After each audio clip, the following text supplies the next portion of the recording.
Hi, everyone. We're here with Maddie. Hello. From the US. Yes. You're from New York, aren't you? I grew up in Florida, but I most recently lived in New York. Yeah.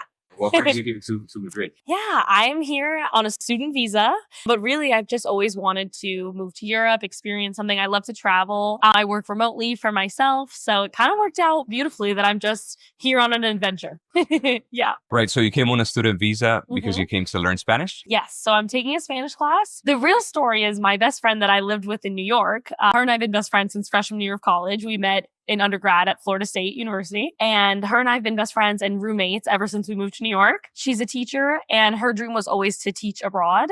So last October, she moved to Madrid to teach English, which is really the reason I moved out of New York. I just wanted a break from the city. I moved back in with my family, which was really nice actually to get to spend some time. I hadn't been living at home since college. So moved in with my mom, made some room at my old house. And then I came to visit my friend in Madrid and I just had the best time. I just loved it from the second I got here. I spent 2 weeks here. So yeah, I honestly just decided to on a whim and just had fun and kind of happened. It wasn't pre-planned really. Obviously I had to apply for the visa, but once I decided I wanted to come, it happened very organically, I feel. Right. So it wasn't only the language, but the culture itself? Definitely the culture. Yeah. So actually, most of my platform is about LGBTQ dating and really, being a representation for plus size queer women. And when I came to Madrid, I noticed that there was a very large community of queer people, specifically queer women in Madrid. So that's honestly what really brought me here, was I just felt really connected to the culture and the people. And I wanted to experience something new. I had been living in New York the last 4 years and I love city life. So Madrid being a city kind of was a really good fit for me. New York, Madrid. Yeah. What are the main differences for you? Well, honestly. Or challenges? Yeah. So there's so many differences. There's a lot of similarities. I would say just the pace of life in New York, it's go, go, go all the time. There's no breaks. Everyone is just only focused on work and, hustling. Whereas in Madrid, I've definitely noticed people take time to appreciate life. They slow down more. Despite being Madrid, like a big city. Exactly. Like still you get the benefits of a big city, like the fun and, the people and all that, but still it's people different. Take their time. Yeah. Like there's no rush. I'll go sit at a restaurant and in New York, you'd be in and out of there in less than an hour. Like the waiter's, bringing you the check, ready to get you out of there. Whereas here, it's kind of like take your time, enjoy. All right. And do you like that? I do. You're getting used to it. I'm getting used to it for sure. Well, growing up in Florida, it's a pretty slow life there. So I think maybe I adjusted to that living in New York, like the hustle and the fast pace, which I do love. But I'm definitely enjoying taking my time and just being here to enjoy life. No real purpose other than living and enjoying. So yeah. Are you like that generally? More adventurous?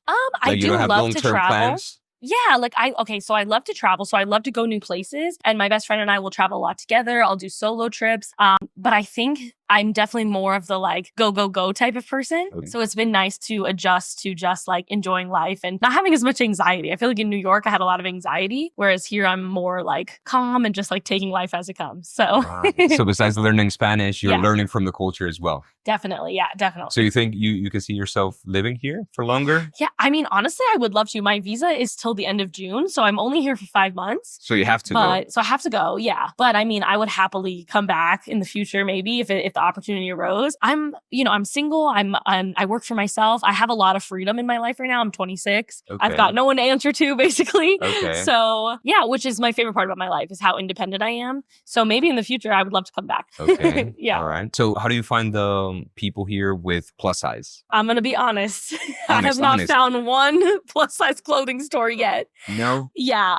It's very limited clothing wise. I haven't noticed any anyone treat me differently or any discrimination based on my size. I haven't felt that way at all. No. Okay. Because I'm also a very active person. I go a walk all the time. I've always been plus size my whole life. So even though I love to be active and exercise, someone might not assume that by looking at me, but I just own it. I'm just I do my thing. People think that you don't move or that's it, right? Well, they might assume that just because I am plus size, but I don't ever let it hold me back. I go and do what I want to do. And that's honestly something I preach on my platforms a lot too, is don't let your size stop you from doing what you want to do.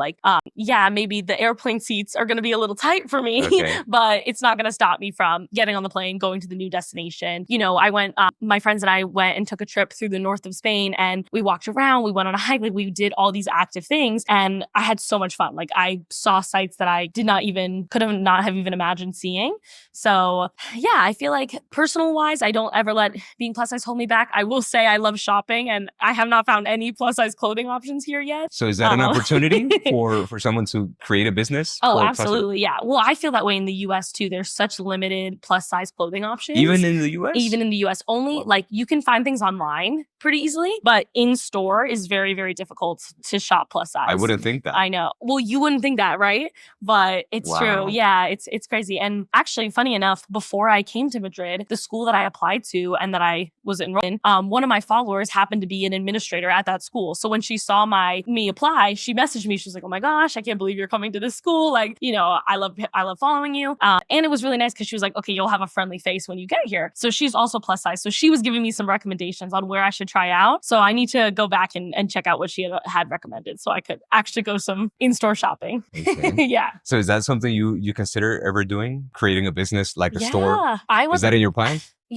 Right now, in this moment, like I don't see it happening this year, but definitely in the future, it's something I would love to do, like pending. build my brand. Yeah, exactly. Yeah. Right now, I feel like I'm so focused on travel and like living.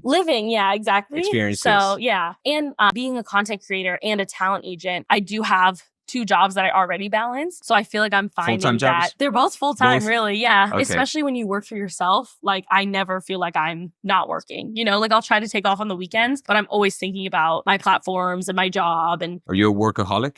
I definitely am a workaholic. And Yeah.